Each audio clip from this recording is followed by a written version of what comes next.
Bismillahirrahmanirrahim. Alhamdulillah wa syukrulillah ala ni'matillah. Ashhadu an la ilaha illallah wahdahu la syarika lah. Wa ashhadu anna sayyidana Muhammadan abduhu wa rasuluh.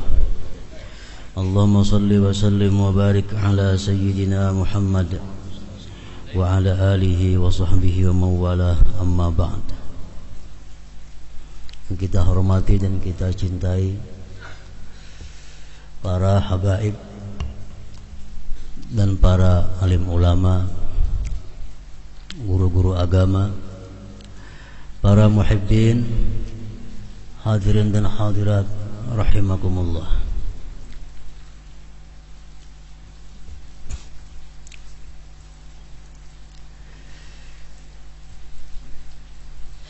Pertama-tama puji syukur selalu kita haturkan kehadirat Allah Subhanahu wa ta'ala atas anugerah yang selalu melimpah kepada kita semua, dan juga tidak lupa salawat salam selalu kita haturkan kepada junjungan kita Nabi besar Muhammad sallallahu alaihi wasallam dan kepada seluruh keluarga, para sahabat, zuriat dan pengikut beliau ila yaumil qiyamah. Para muhibbin rahimakumullah, As-suratul hadiyata asyar min suwaril Quran, surat Hud, surat yang ke-11 dari surat-surat Al-Quran, yaitu surat Hud. Makiyatun, surat Hud ini adalah makiyah, diturunkan kepada baginda Rasulullah sallallahu alaihi wasallam sebelum beliau hijrah ke Madinah. Wa ayatuha salasun wa ishrun wa mi'ah, ayat-ayatnya 123 ayat. Nah, para muhibbin rahimakumullah, surat yang ke-11 ini dinamai dengan surat Hud karena pada surat yang ke-11 ini ada bercerita Allah Subhanahu wa ta'ala mengisahkan kepada kita tentang dakwahnya Nabi Hud alaihi salam. Tersebut di dalam ayat 50 yang berbunyi wa ila adin akhahum huda qala ya qaumi ibudullaha ma lakum min ilahin ghairuh in antum illa muftarun.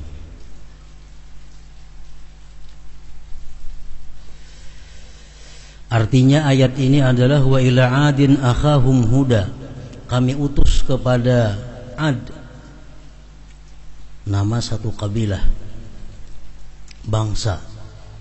Kami utus kepada bangsa Ad saudara mereka sendiri yang bernama Hud.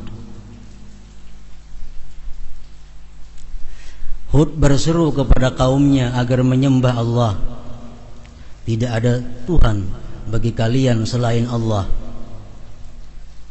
In antum illa muftarun, tidak adalah kalian itu, penyembah-penyembah berhala itu, illa muftarun, melainkan hanya mengada-ada, maulah-ulah seorang. Para muhibbin rahimakumullah, Hud adalah urutan yang keempat dari 25 nabi yang kita kenal. Nabi Adam, Nabi Idris, Nabi Nuh, Nabi Hud. Di dalam silsilahnya bermacam-macam para ahli sejarah, dan yang paling pendek di antara silsilah itu adalah Hud ini bin Salah bin Arfakhsad bin Sam bin Nuh alaihi salam. Di dalam dakwahnya Nabiullah Hud ini dikisahkan oleh Allah Subhanahu wa ta'ala dan ditafsirkan oleh berbagai ulama tafsir, yang ringkasnya adalah seperti berikut. Ba'asallahu Hudan ba'da an madha min umrihi 30 sanah ila Ad. Allah mengutus Nabi Hud sesudah berlalu umur beliau 30 tahun. Umur 30, Nabi Hud ini diutus oleh Allah kepada bangsa yang bernama Ad. Ad ini adalah qabilatun yaskununal ahqab bil Yaman. Ad ini satu bangsa kabilah yang berdiam di Ahqab, di negeri Yaman.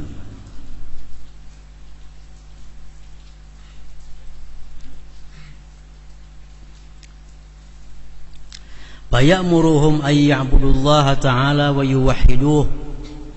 Nabi Hud ini menyuruh bangsa Ad tadi agar menyembah Allah dan mengesahkan Allah. Wala ya'budu ma'allahi ilahan akhar, dan bahwa tidak menyembah selain Allah Tuhan yang lain. Wa yakuffu an zulmi ba'dihim ba'da, dan agar mereka menghentikan dari kezaliman di antara mereka. Itu dakwahnya Nabiullah Hud ini. Fa'abau dzalik, mereka enggan yang demikian itu. Kaum Ad ini adalah kaum penyembah berhala yang pertama di dunia sesudah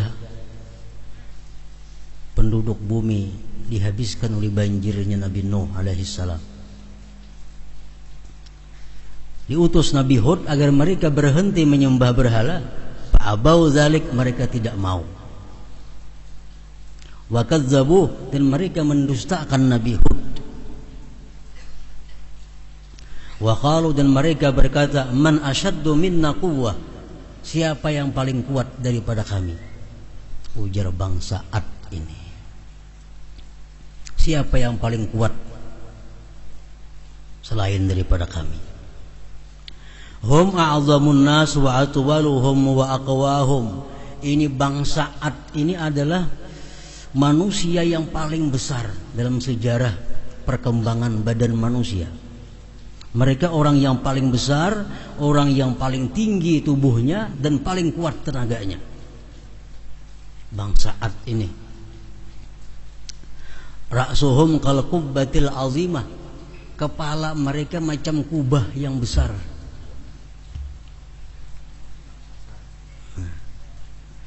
Wa tuluhum baina sab'in wa mi'ati dhira, tingginya antara 70 sampai 100 hasta.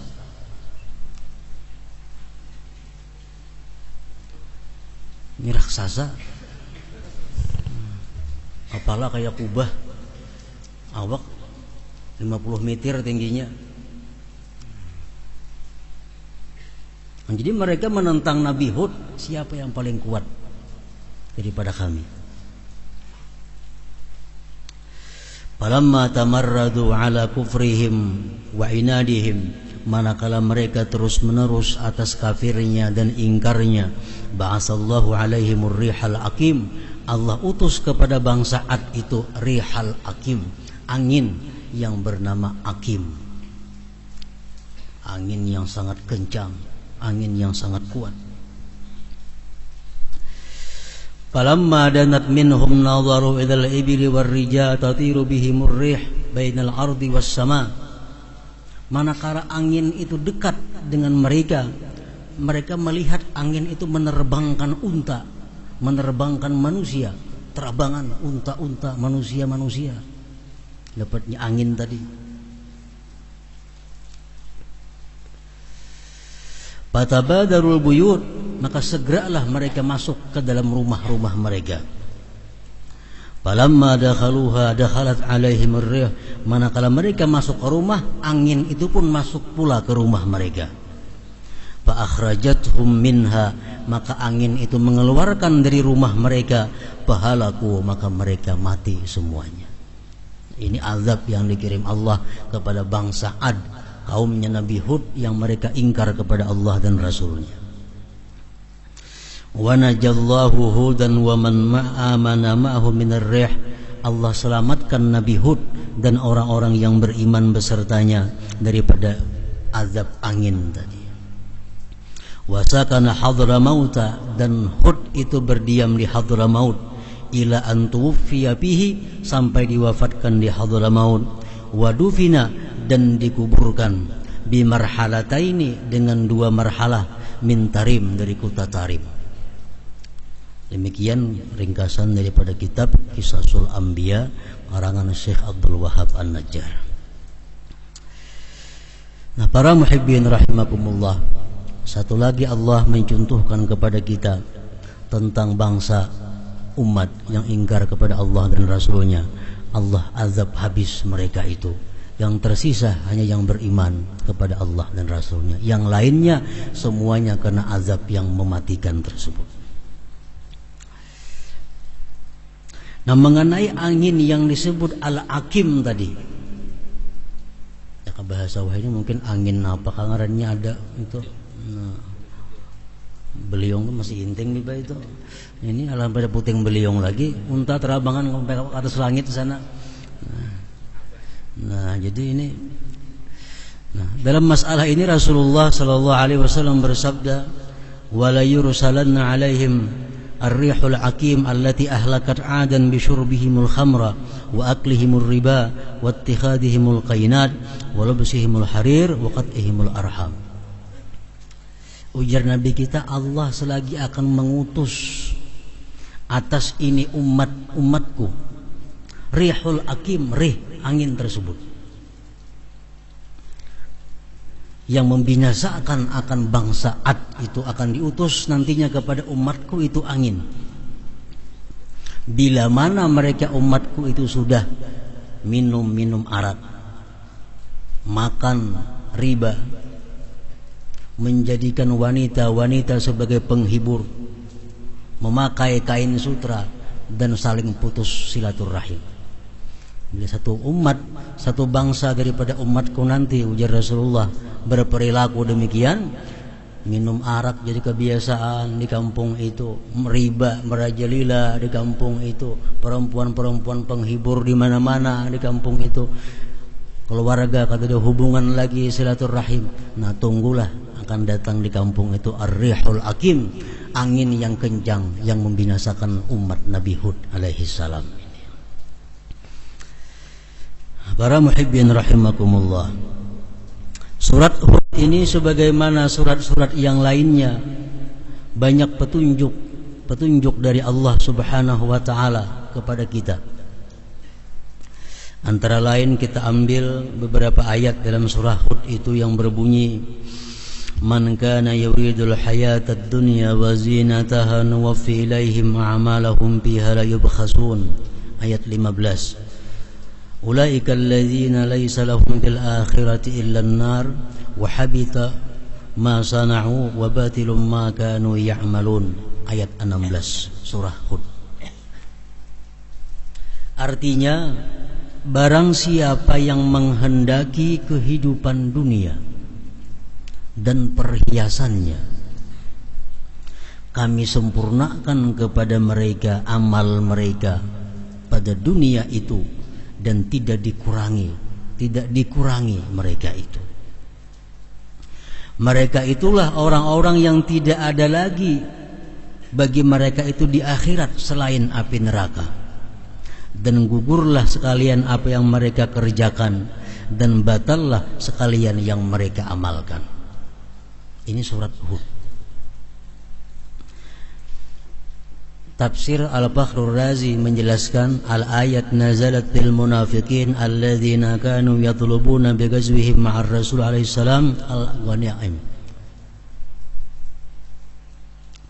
Ini ayat diturunkan oleh Allah kepada Rasul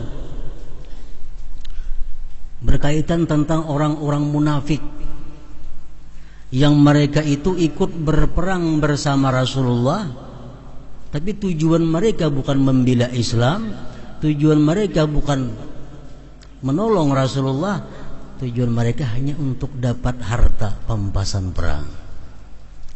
Jadi orang-orang munafik di Madinah, Rasulullah berperang, umpat jiwa berperang. Tapi tujuannya apa? Supaya kayaknya dapat harta pampasan perang.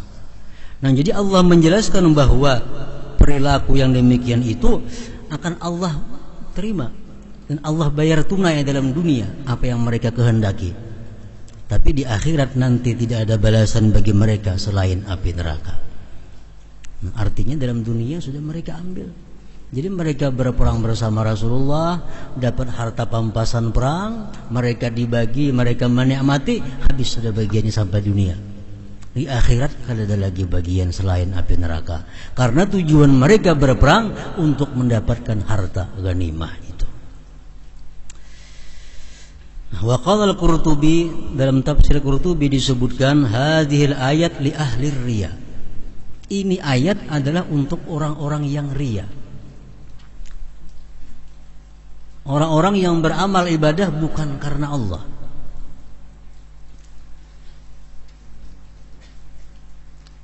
Seperti orang munafik tadi, mereka ikut berperang bukan membela Islam, bukan membela Allah dan Rasulnya, tetapi untuk mendapatkan harta ghanimah. Itu disebut riya.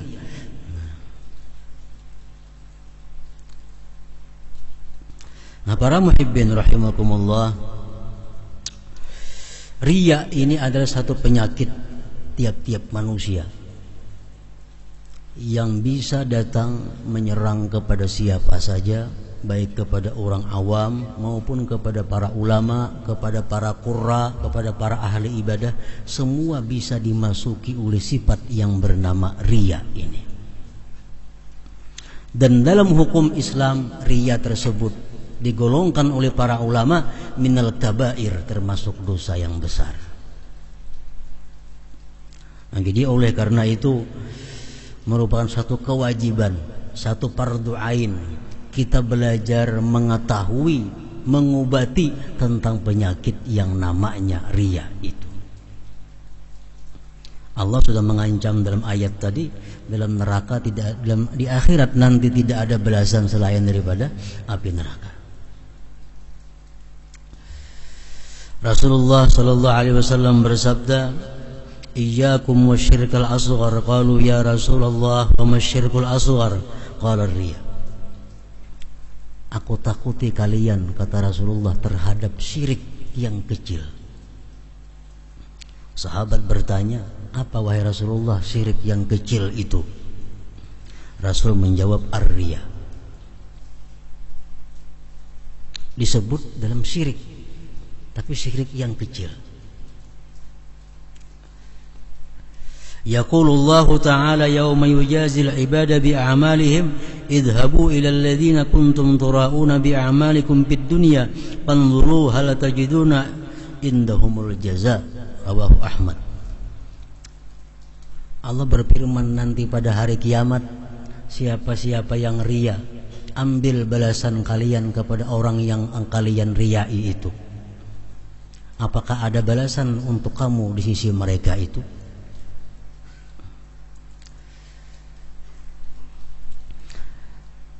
Nah, jadi riya ini walaupun kita sudah tahu pada kada boleh, riya sudah tahu pada hukumnya haram, tapi ini sulit hilang daripada diri kita. Dan selalu membutuhkan perhatian khusus agar kita bisa selamat terhindar daripada riya ini. Bila kita lengah, masuk riya itu dan merusak amal ibadah kita. Para muhibbin rahimakumullah, jadi riya itu oleh para ulama disebutkan, riya itu artinya qasdul ibad bi ta'atillah, mengkasat manusia atau hamba dengan taat kepada Allah. Ini berbuat taat kepada Allah cuma tujuannya manusia. Berbuat taat kepada Allah tujuannya adalah makhluk Allah. Ini ngarannya riya. Kalau kita kada berbuat taat tujuan untuk manusia, itu kada jadi masalah.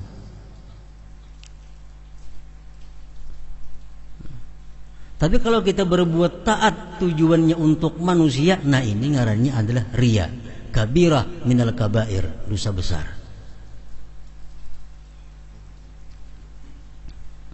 Qasdul ibad bi ta'atillah, beribadah tujuan hamba Allah. Nah, jadi riya itu ujar Imam Ghazali mengatakan ada beberapa rukun, ada 4 rukun. Itu ngarannya riya. pertama murai. Murai ini orang yang ria, abid, orang yang beribadah. Itu pertama. Yang kedua mura'a, orang yang diriai manusia atau makhluk Allah. Yang ketiga al-mura'a bihi, yang diriyaakan. Nang diriyaakan apa? Taat kepada Allah. Yang keempat al-mura'a li ajlih, riya itu tujuannya untuk apa? Al-mura'a li ajlih. Nah, terkumpul nang empat itu hanya ada riya. Jadi mesti ada orangnya, mesti ada orang nang diriyainya, mesti ada nang diriya akan lawan inya, mesti ada tujuan riya itu untuk apa? Nang diriya akan dengannya itu adalah taat. Yang diriya akan itu taat. Nah, ini ada yang diriyakannya itu iman. Iman. Inya beriman semata-mata supaya selamat. Inya beriman supaya kau melamar anak orang Islam. Iman. Nang diriyakannya iman. Nah, ini munafik. Nauzubillah. Nang diriyakannya ini iman.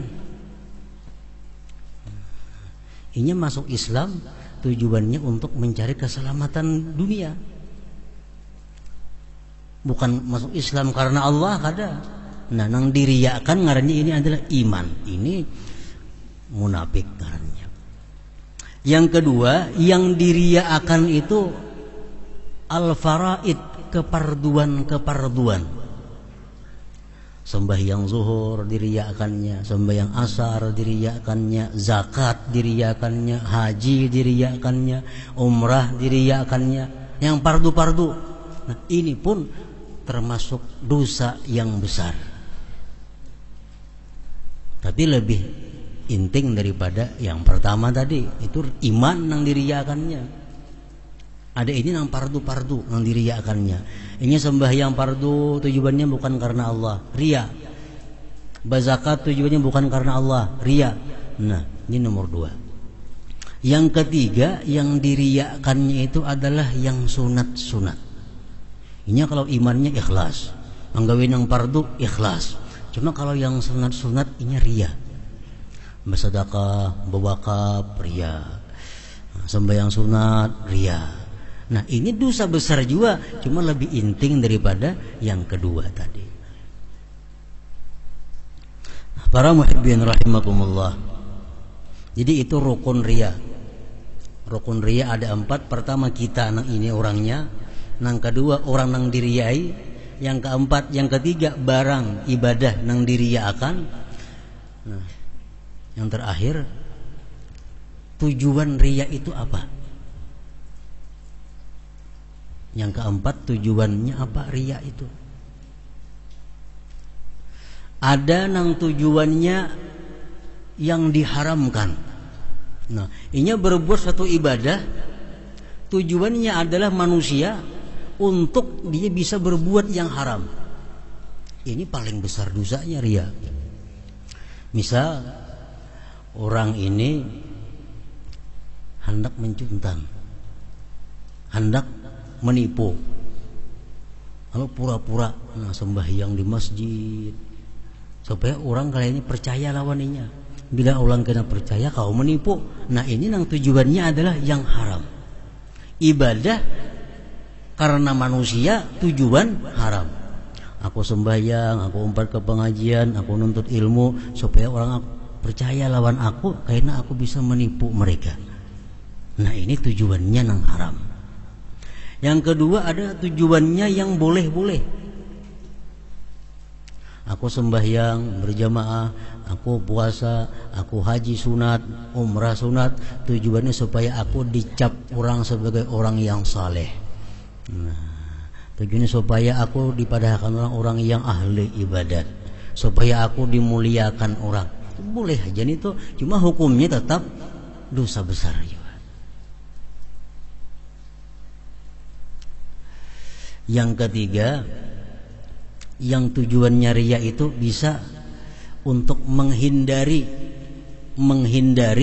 ijikan orang. Aku kena mau kada baaruhan padahal orang pemalar aku aing baik baaruhan. Mun aku kada ka pengajian padahal orang kena aku kada menuntut ilmu kada dihargai orang. Nah, yang ketiga itu tujuan riya. Jadi tujuan riya ini ada nang haram, ada nang kada haram. Sama kedua-duanya pada berdosa. Sampai yang sunat. Tujuannya apa? Supaya aku dipadahkan orang ahli ibadah. Itu riya dan berdosa. Para muhibbin rahimakumullah, lirriya arba'u darajat, bagi riya itu ada 4 derajat.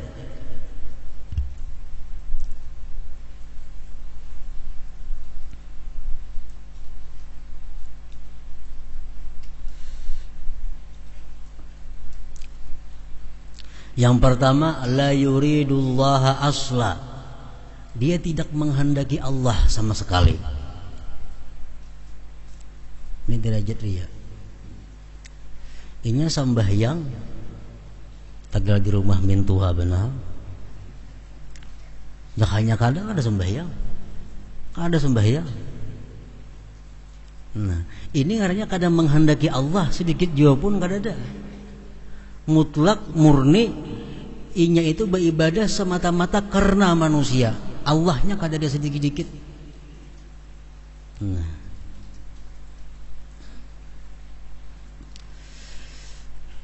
ini hukumnya haram, jelas sudah, dan kada diterima oleh Allah ibadah seperti itu.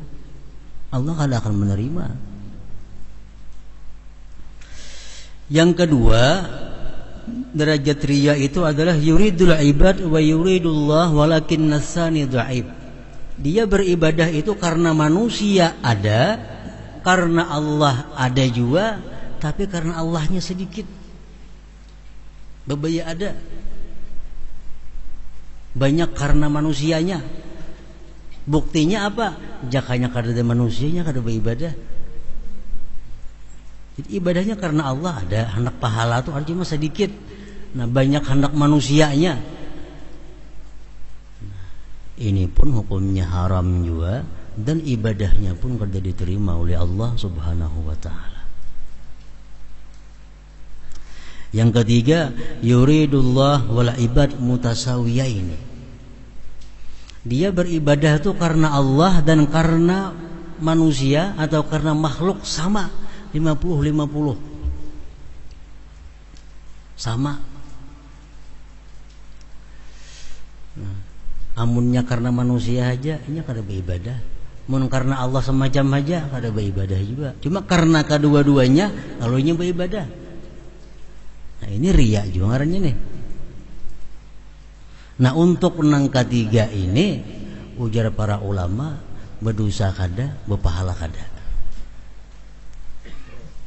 Draw 50-50.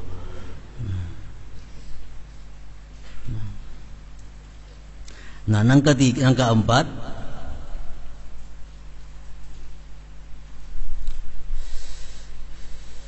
yuridullah, menghendaki akan Allah, wa yuridul ibad, dan dia menghendaki pula akan hamba, walakin nasani dhaif, tapi yang kedua ini lemah. Dia beribadah itu karena Allah, tapi ada juga karena manusianya sedikit.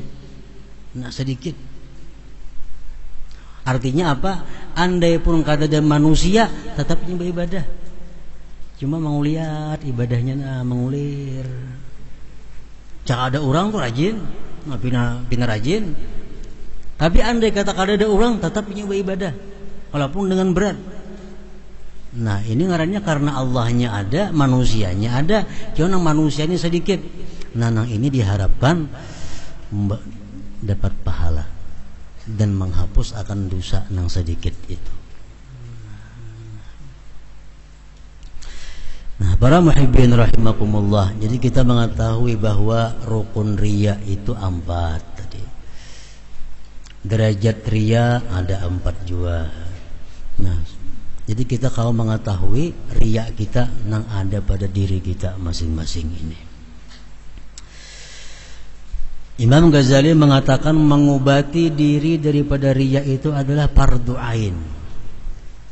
Fardu ain. Tiap-tiap orang wajib mengobati dirinya daripada penyakit riya.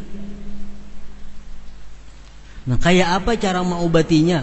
Pertama, Ugisidin, ilmu, pengetahuan bahwa riya itu bahayanya berat, hukumannya neraka, ibadah kada diterima.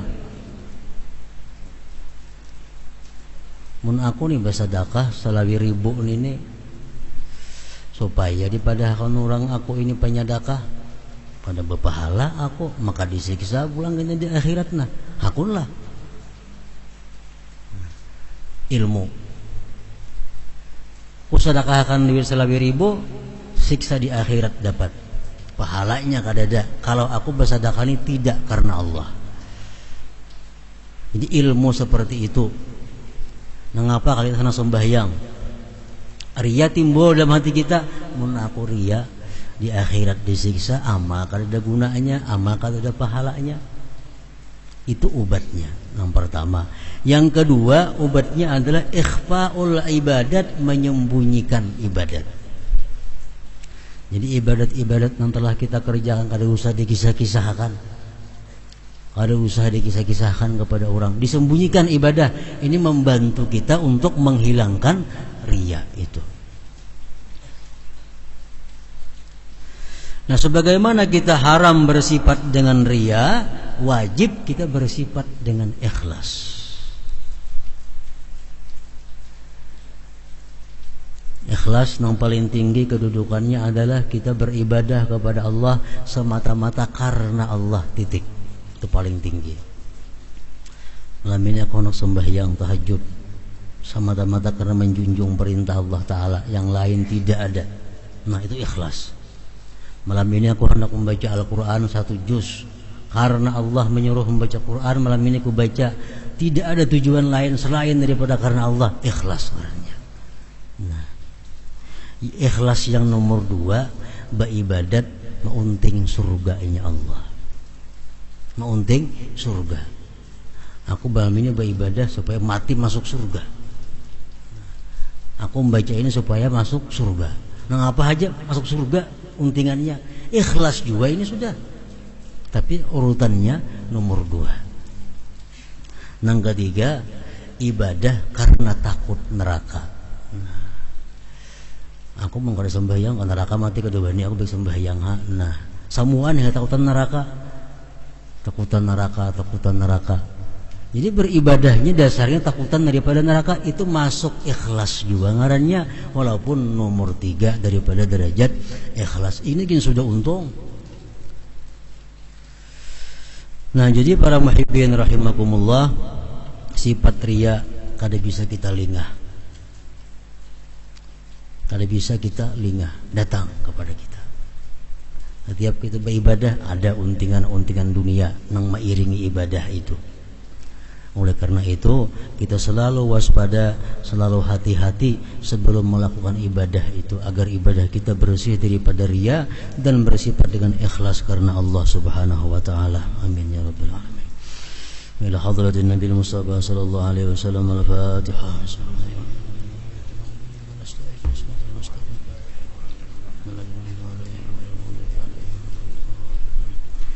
أشهد أن لا إله إلا الله وحده لا شريك له أشهد أن سيدنا محمدا عبده ورسوله لا إله إلا الله أستغفر الله لا إله إلا الله أستغفر الله لا إله إلا الله نستغفر الله لا إله إلا الله ونتوب إلى الله لا إله إلا الله محمد رسول الله صلى الله عليه وسلم يا أيها الرجل منه شفاعة صلوا عليه وسلموا تسليما